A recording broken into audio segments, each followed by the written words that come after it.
guys, welcome back to the Yarnquisitions Podcast. I'm Celine, and I hope you guys got something to drink today. I've got water because I'm actually supposed to go out today. Usually I just stay in for the weekend and basically do nothing.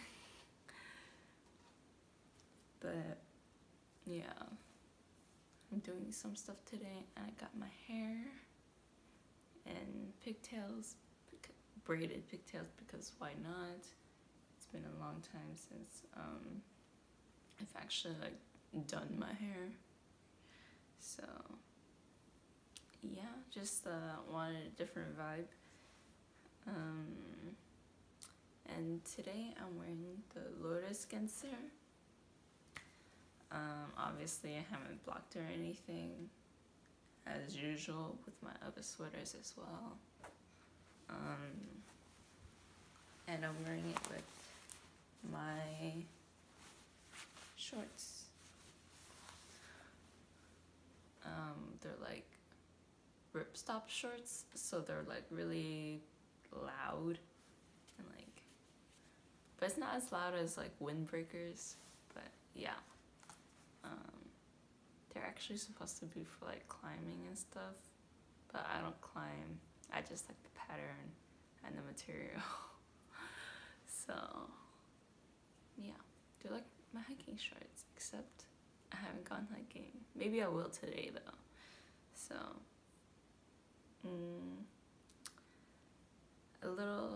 so I only have like 3 whips and no FOs, obviously. So yeah, I think it's gonna be a short episode as well today. So a little update on the Cargill sweater by Knitting Podcast, aka Rebecca. So yeah. Oh, look at it. It looks like it's made for a little kid, but it does fit me.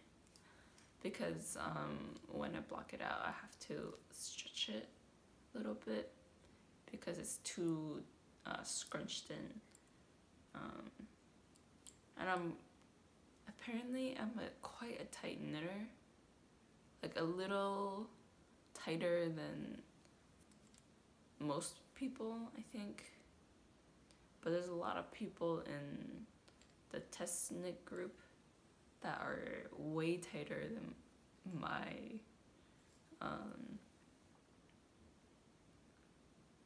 gauge. It's tighter than my gauge. And I had to knit down the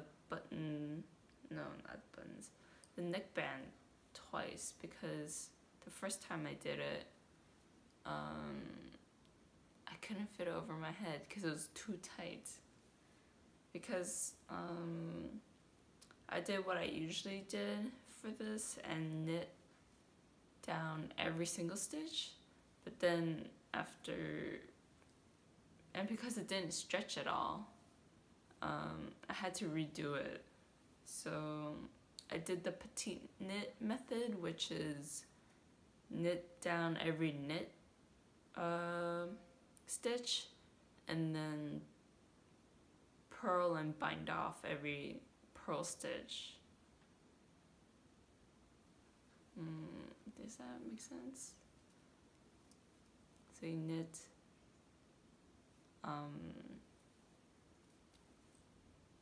knit down and then bind off for the knit, and then yeah, for the purl you do the same and bind off, or you don't knit it with the cast on edge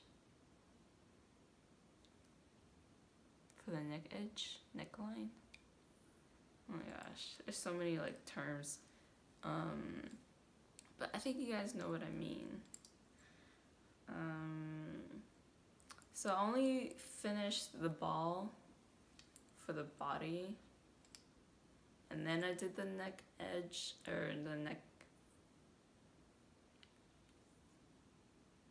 the collar. Yeah, so that was like one ball of yarn. But not the full 100 grams, because it was I had broke into that skein for the olive cardigan, but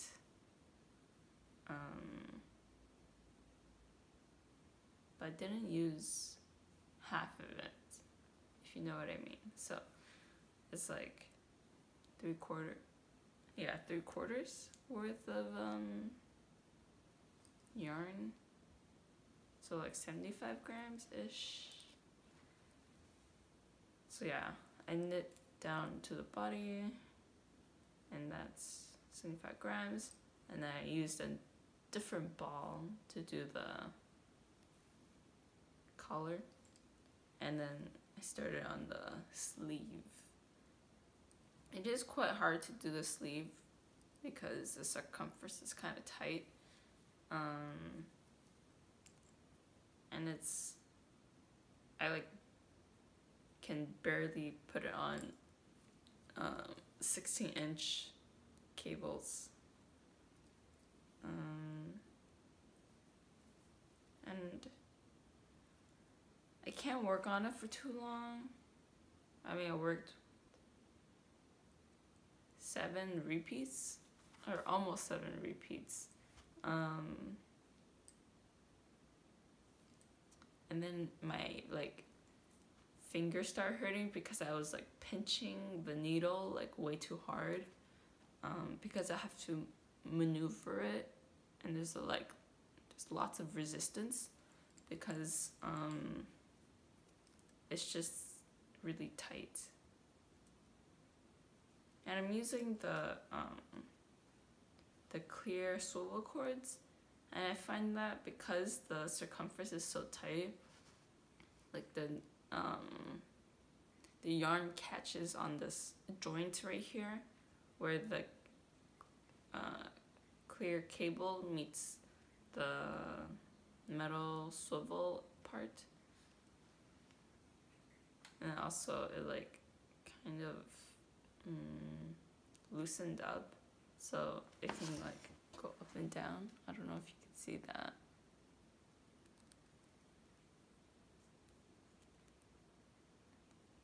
But like it can go in and out. I think that's what's catching it.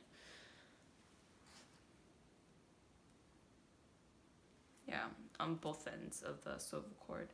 Also have a problem on the Kinki Amibari C-knit needles.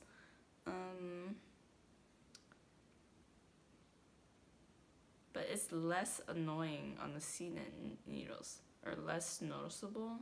But because these cords are much larger, I like notice it way more. But yeah, it's like catching my yarn, and it's like kind of annoying to move the stitches up and down, like when I'm working. So that's kind of annoying, but I'll deal with it. But yeah, because it like makes my hands hurt working on it for hours on end, I had to put it down yesterday because I didn't want my hands to hurt. Oh, and I got like new matcha powder, and like the whole set, like the whisk and the bowl, a bowl to whisk it in, because I don't have a bowl that's like large enough or has tall enough walls for whisking the matcha. And yeah, after working the cargill sweater, and then the next day I made matcha, that shit really hurt. Like, I could feel it in my like forearm, how used up it was. And yeah, I just kept getting like cramps. Or not cramps. I think they're like the soreness, I guess you could say. I haven't had that in a while, so it's like, to me it's just whatever, because it's just, I've been using those muscles that I haven't used up in a while, because I didn't have to pinch my needles that hard for like a long time, because I've been pretty good at what do you call it, relaxing my fingers so I don't get that pain, because it would be annoying to do anything else like cooking or whisking matcha. But yeah, whisking matcha is like definitely really like arm heavy, because you have to whisk it fast enough for it to froth. If you want to make matcha properly. So yeah. Do I regret not getting the electric whisk? Maybe. It would have saved my arm. So yeah, maybe I should just, after this bamboo whisk breaks, I think I'm just gonna get the electric whisk, honestly. I mean, I've only used it like a few times, and like one of the bamboo whisk tendrils has already broken off. So yeah, I know it won't last forever, like obviously it's bamboo, of course it won't last forever, but it should last me a while, because I don't make matcha every day, and I definitely can't make it today because it's still like, that pain I felt yesterday was pretty intense, not gonna lie. I know I've said this like every podcast for the last few podcasts, but I'm using We Are Knitters finita yarn and aquamarine, because it's the leftovers from a different project, because I bought way too much. Yeah, just bought way too much, because I doubled the recommended amount, because I was making a dress, but I only needed like 1 extra ball instead of 4 extra. Or is it, no, it was 3 extra or something. Can't remember, but I bought a lot. And this is the lace weight mohair from colourmart. And it's 1400 meters, so that's enough for like a sweater.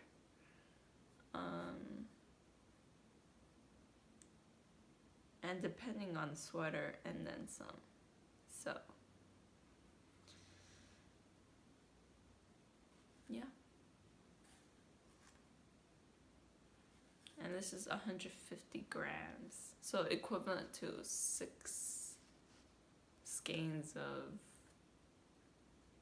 mohair. Yeah, just about.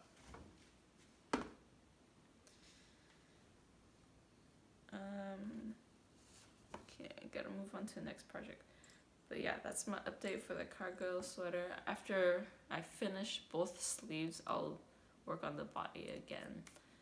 And the sleeves, there's no decreases until the end, so that's really nice, because you could just knit until the cuff, basically, so that's nice. And then when I finish the sleeve, I'll just do that method I showed you guys last time, I think, where I like thread the needle and cable through the whole thing, so that I'll use these thread and needles, or these cord needles, instead of the black ones, because swivel cords are the best, even if they are a little annoying to use, because I just find that they kink up too much. Like these kind of cords, they have too much memory still, so in my opinion. But it's fine. I mean, I survived with the other cords for most of the year, basically. So it's like whatever. Especially because I don't have long swivel cords at all, unless it's like 3.25 millimeters or below. But no, I don't have anything for above that, so yeah. And my tape measure is so fucked up. It's like stuck at 10 centimeters. Or no, 10 inches. It was stuck at 10 centimeters, and now I can't retract to there anymore. So, slowly breaking down. And I said last time what yarn I was using for this next test knit, and I'm using the 4-ply merino with 2% vicuña. It's just extra fine merino, basically. I think it's like a 16 micron or something. At least that's what it said in the description on colourmart. So yeah, it's a colourmart yarn.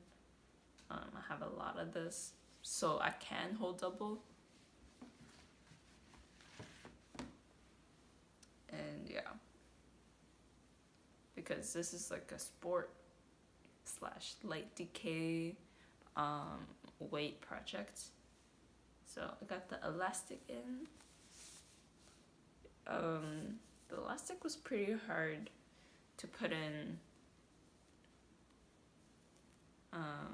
And I had to use safety pins. No. My stitch markers. Let me show you. So I have these gourd stitch markers. I don't know if you can see that.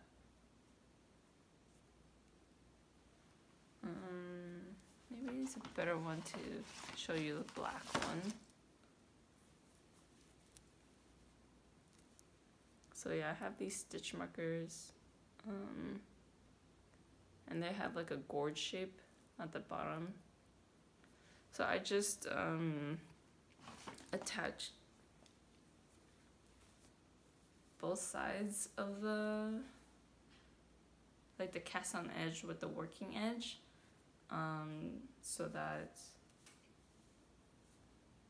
I wouldn't have to like wrangle like the waistband and like the working edge and the cast on edge like constantly, and I don't have to wrestle with it, and so that it can like stay in place and not like twist around, because I was worried that I would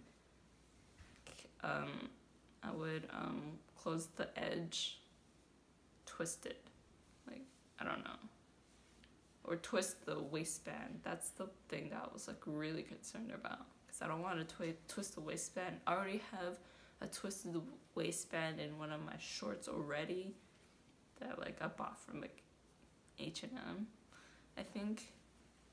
So yeah, I didn't and I wanted the waistband to be tight enough where the cloth around the waistband to be tight enough where it doesn't I can't move at all. So it might be a little tight, but because it's merino, I'm not too concerned about it because it can stretch. Especially with washing, I know that it'll like bloom a little bit, so then it'll give more room in the waistband area anyways. So yeah. And then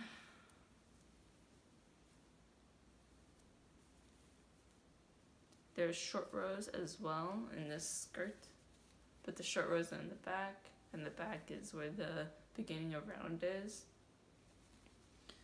And I completed the second skirt increase, and now there's 15 centimeters I have to complete before the next increase, and that's a journey. I thought the distance between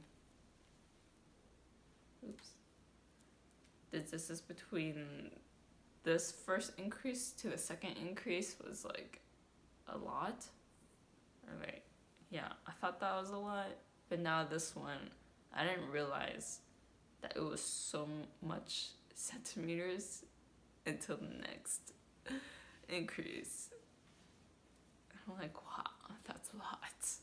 I think it's after the second increase, I think that's the longest section, I think, for most sizes. I haven't looked at the other sizes just because I'm not knitting the other sizes. I'm knitting the one for 24 inches, but the pattern doesn't say anything in inches. It's just centimeters right now, and I didn't ask if it would be in inches, so I feel kind of bad saying that. But anyways, 24 inches is basically 63 centimeters. So yeah, and I had to Google that and be like, because when I was signing up for the test, and I was like, what the fuck is 63 centimeters? Like, I don't know what that is in inches. So I had to look it up.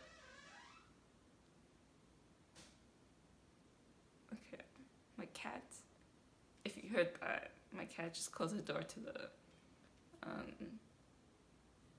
the bathroom, but she hasn't locked herself in yet, so if I hear that she locked herself in, I'm gonna have to get up and unlock her.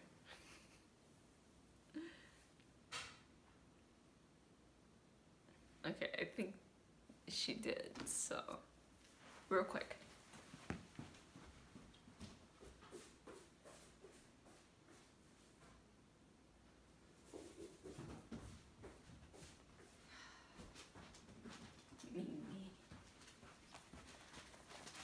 Okay, I'm back. But yeah,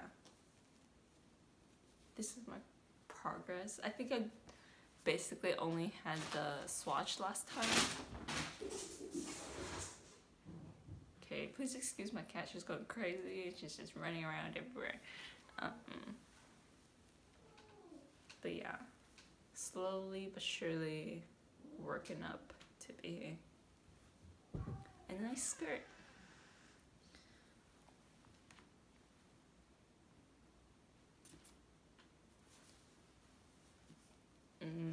But I think the hardest part so far was the waistband, for sure, because you have to use a third needle to like pick up the cast on edge, because there's like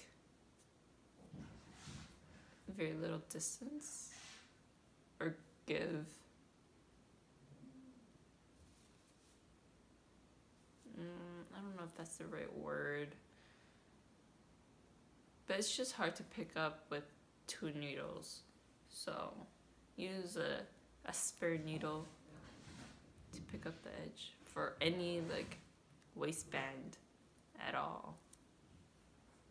I think that was a tip someone had, and I'm like, oh, that's nice because I'm gonna do the waistband right now.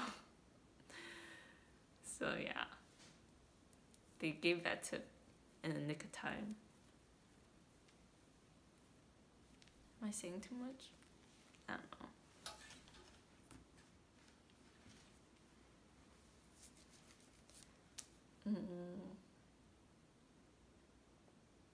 But yeah, for after the first increase, the distance is different for every size. So that's probably not enough to remake this. And since the last episode, I got into another testnet because my toxic trait this week, or for the past 3 weeks, I guess, is signing up for testnets, thinking that I'm not gonna get into the testnet, and then getting into the testnet. But thankfully, I do have yarn for it, for all 3 projects. So you can tell that my yarn habit is pretty out of control. So yeah. And this testnet is, oh, I forgot to say, if you didn't watch the last podcast, I forgot to say that this is a testnet handmade by Florence, aka Florence. So I think has that handle for Instagram and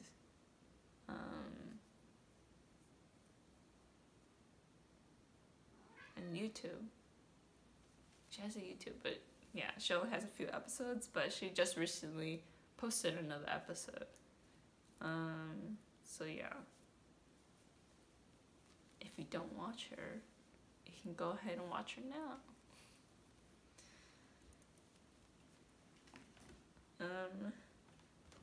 Oops, oh my yarn fell out. Oof. Okay. And then this testnet, I only got into it on Saturday last week. So basically, when I filmed this, the last time I filmed was the day that I got this testnet. I got into this testnet. And it's a testnet by Kara Knitting. And yeah, this is my progress so far. This is the back. And then this is the front, which I haven't worked on, obviously.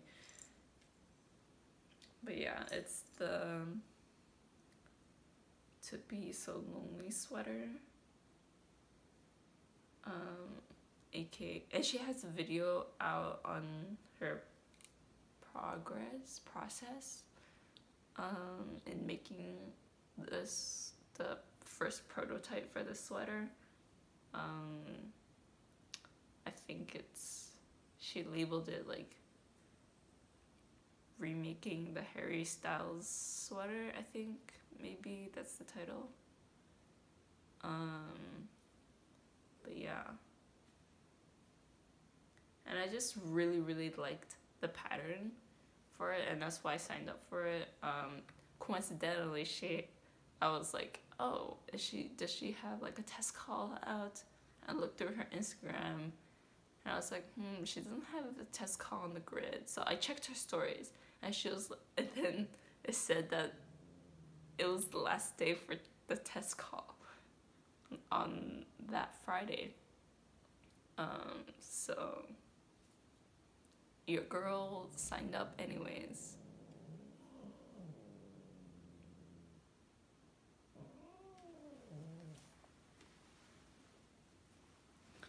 Yeah, so I signed up anyways, and if you hear that, that's my cat growling at my other cat. Mimi growling at Zoro.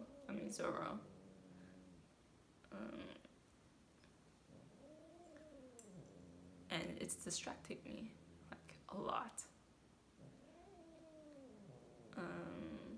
But yeah, I saw this pattern on her Instagram, and I had to sign up for the testnet. But I thought I didn't have needles for it, but then I found out later that it's on 6mm. So, of course, I have needles for 6mm. Because I have an interchangeable set. And I've actually never used 6mm for like any projects yet. So this is my first project with 6mm. Is that weird? Like, I've used 6.5 and 8 and 7, but not 6. And I've used 5.5 and 5, but not 6. Like, that's weird. But yeah. For the cast on edge, I just didn't follow the recommended needles because the recommended, when I cast it on with the recommended needles, I could not fit that shit over my head. So yeah, if you're knitting the smallest size, I do recommend knitting it everything with 6mm, because then it'd get the stretch that says in the pattern. Unless you want it to cinch in, then I recommend like 5 or 5.5. But I don't want it to cinch in at all. Like, at all. I want it to be the same as the rest.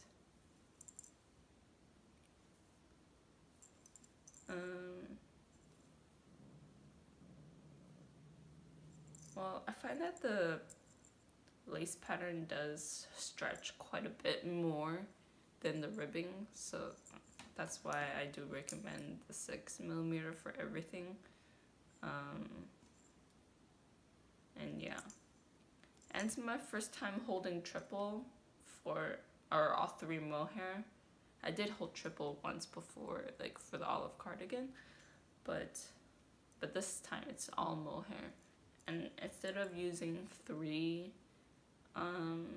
different balls of mohair, I'm only using 1, and I'm, what do you call it?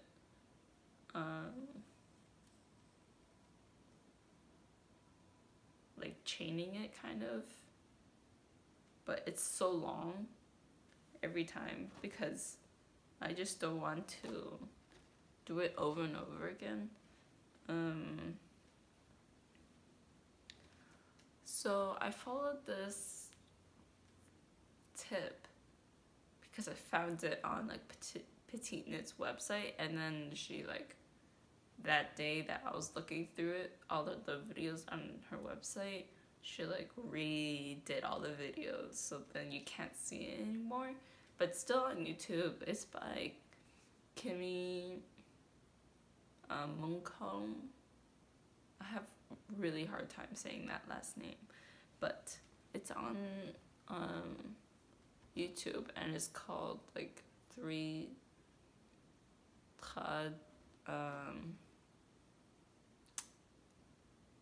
it's like no something. But even if you just write 3-strand 1 ball, I think it will turn up somewhere. But you can use other people's like video. Like, a lot of people have a video for it. Some people call it like the Navajo 3-string method.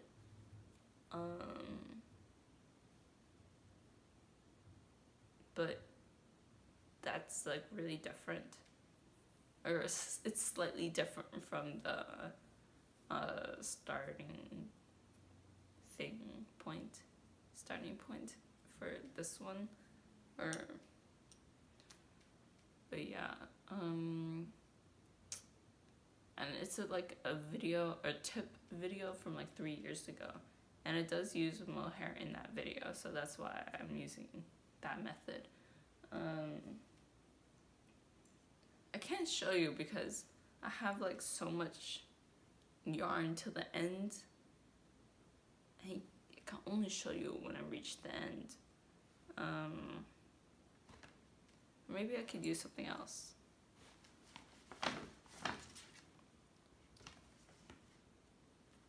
I'll just use this. But yeah, the title of the video is in Danish, and the video in general is in Danish. It's not in English at all. There's no subs, so that's why I'm just gonna attempt to show you right now. Can you see this? So okay, so that's one strand, right?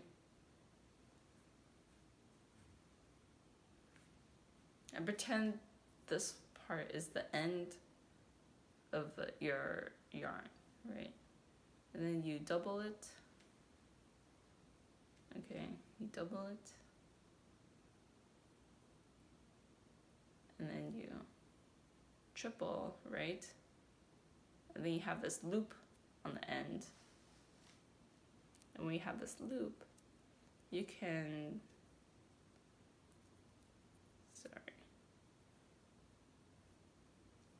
you can grab this yarn through the loop, okay?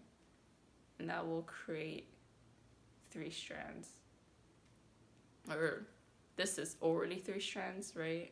Just doubling it with the end of your strand right here.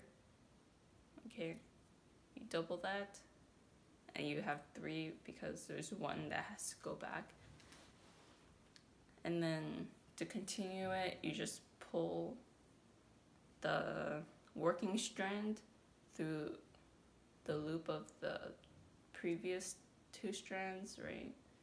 And then you just pull however long you want. I usually pull like really freaking long, like meters long, so that my eventual strand is pretty long, so that I can keep working without doing this method again. And so that I don't have that many like joints like this. It's a joint, like where it doubles or where you pull the yarn through, like that's a joint, and I don't want that like all over the place, even though you probably won't be able to see it in this pattern or in the project at all. But yeah, I just keep going until I have a lot. And there's when you like switch skeins, there isn't a video tutorial about it at all. I couldn't find one, at least. So for the end, when you come to the end, I just attached the new strand onto the working strand. This is the working strand. This is the loop. The one with the loop is not the working strand. Okay? And then, so pretend that this, so I can't keep my thoughts straight. So this is the working strand and it ended, right? So then you attach the new yarn on that working strand. I did it via magic knot, but you can do whatever knots you're comfortable with, or some other like method. But I find magic knot to be the easiest on like mohair that's this thin, or yarn that's this thin. And because it's silk, you can't spit splice at all. And I wouldn't want to do the Russian join just because that's very tiny. The thread's very tiny. And let me undo this so that it doesn't get knotted in the future. Where are my cats? I found one. I don't know, I can't see my other cat, which is concerning. But my other cat's right here, so that's fine.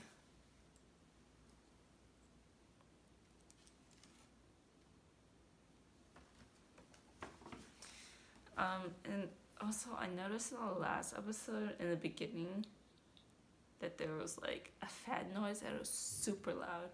So I unplugged it, the one that was making a lot of noise.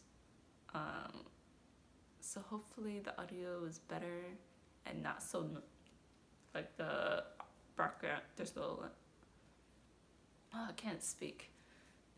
There's no background noise, so hopefully that's, you know, better for you guys. But yeah, I'm like really close to binding off for the neckline soon, and then I'm gonna have to hack the pattern a little bit because I don't want to bind off the shoulders. So yeah, but that's just me being super nitpicky. Like, it doesn't really matter if you want to seam it with the 3 needle bind off. Is it 3 needle? No. With seaming with 3 needles. But everything's been bound off, I think. No. You know what? I'm gonna have to look at the pattern again. I don't freaking know. But yeah, I definitely want to do the Kitchener stitch and not whatever is recommended in the pattern, because that's way more seamless than what's recommended. But yeah, but first I gotta finish the back and then finish the front and then do the neck, and then do the sleeves. And yeah, so the mohair I'm using is by Typical Bliss, and it's in taro milk tea. And then I know when I got this yarn, I was like, oh, it's not purple like taro is. It's like a pinky beige, right? But in the skein form, it's more like variegated. But yeah, it's not that variegated when you hold it triple. So, but you can still see some hints of pink somewhere in like more like white areas or shiny areas. So yeah. And I know that I was like, oh, it's not pink like taro milk tea. Well, merino dyes very differently from mohair does, and silk does, I guess. I think it's mostly the mohair though. But yeah, there's definitely a difference in how it takes the dye, and that's probably why it's not purple like taro is. Because in the other skeins it is purple on Typical Bliss's like website and Instagram, but the mohair is definitely not purple. So just beware that some purples don't take properly or how you expect it to for mohair, especially if you watched the Crab Band Knitting podcast. She what do you call it? She dyed her mohair because she wants to dye her Zosa cardigan. I think that's what it's called. It's like a wrap cardigan. She wants to dye a different color, but the dyes that she's using keeps dyeing very differently on mohair. And I think she's just using like what do you call it? Dyes that are local to her. And they just look like really cheap dyes, in my opinion.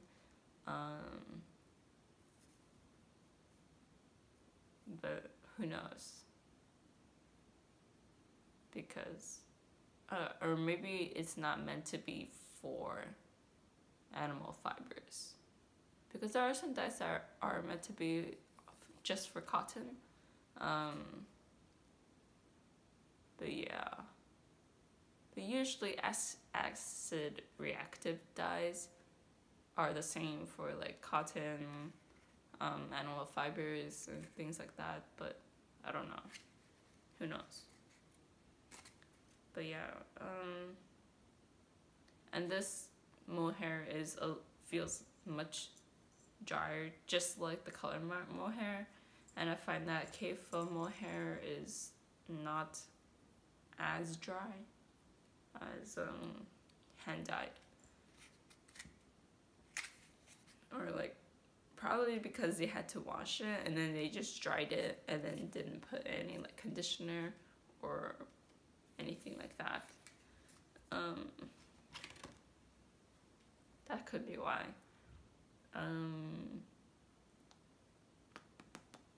But then when I wash it, I'm sure that because I'm gonna use like baby shampoo, that it will have some, what do you call it, emollient in it, where it will condition the fibers a little bit.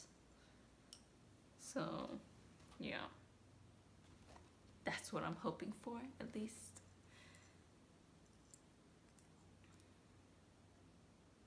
So yeah, I should be able to finish this by the end of the month. That's when the deadline is, because it's such a fast knit, because I completed like up to the splitting point in like one day, and that's really freaking fast.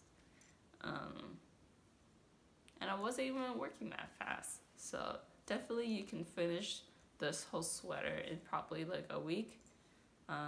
If you're like me, I did the Lourdes Spencer first, which is like much harder, because this is a 4 round / row repeat, so that's way easier than the Lourdes Spencer. Like, why do I do everything backwards? Just do the lace, all this lace knitting first, and then do something simple. Or something simpler, I should say. But yeah. Already found a few mistakes in the pattern, and she corrected it already, which is nice. She's like super responsive, which is nice as a test knitter, because then the other test knitters won't come across the same problem. So yeah. I think I've made a few mistakes, but I corrected it because they're all just missing yarn overs, and for this pattern it's super easy just to pick up the previous row's yarn over, and yeah, it's super easy to correct it.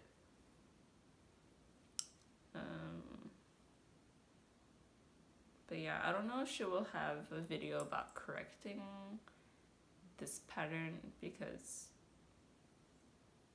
I don't know, you just pick it up, or you can just ladder back down if you messed up somewhere, and then just like bind off and pick up, or yarn over, whatever. Um, but yeah, but picking up a yarn over, it's just like picking up a strand for increasing, like M1Rs, M1Ls. That's yeah, it's just like picking up for M1L, particularly because that's how you put the strand back on the needle, is M1L. But don't actually do the M1L. That's the thing. But yeah, every time you yarn over, you have to decrease one, or else you'll get an increase, because the yarn overs are increases. And if you've been knitting for a long time, you already know this. But if you're a beginner like me, I just found out via just doing it for the Ingrid sweater. So yeah, love that. But yeah, had to do a ton of yarn overs for the Lotus Getzer, way more than the Ingrid sweater. So I've become very familiar with yarn overs now, and I think that's how I caught the mistakes too, because the math wasn't mathing. So, but the numbers are correct. It's just the pattern. But now everything is correct, I hope. So yeah, everything is correct now.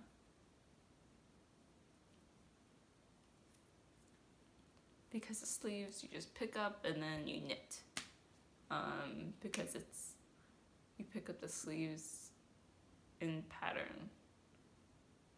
Or not in pattern, but you pick up for however many repeats it is for your size. But of course she doesn't tell you how many repeats it is. You just kind of have to map that out. But the repeat is pretty huge, I'm just saying.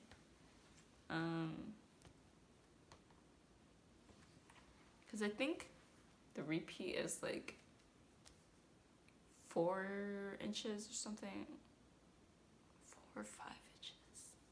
So yeah, that's like a huge difference in repeats. My throat is getting dry, so I'm gonna drink some water, and you guys should drink something too.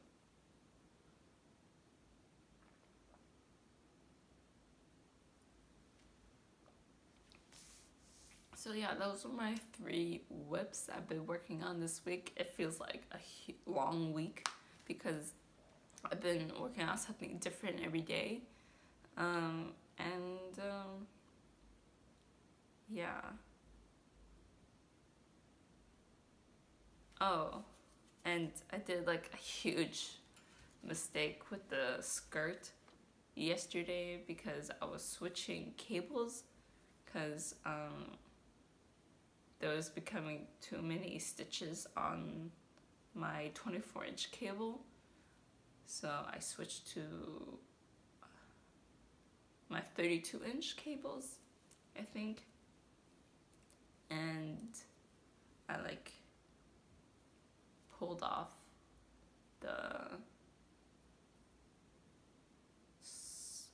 my stitch marker, or no, my stitch holders. I pulled off the cord accidentally, and like freaking 20 stitches like came off, and that was such a bummer, kind of. And I just had to try my best to put it back on the needle and then fix it later because I had to make dinner. Yeah.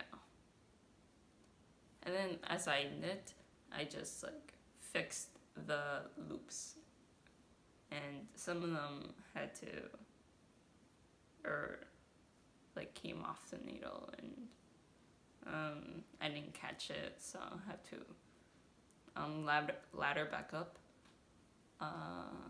like 2 or 3 stitches, 2 or 3 rows up. So that was fun yesterday. But yeah, I think I'm gonna continue. I don't know if I want to continue working on the skirt today, but or while I wait. Actually, there's only 30 minutes until I'm supposed to be somewhere, so yeah. Hope you guys had a great week, busy week.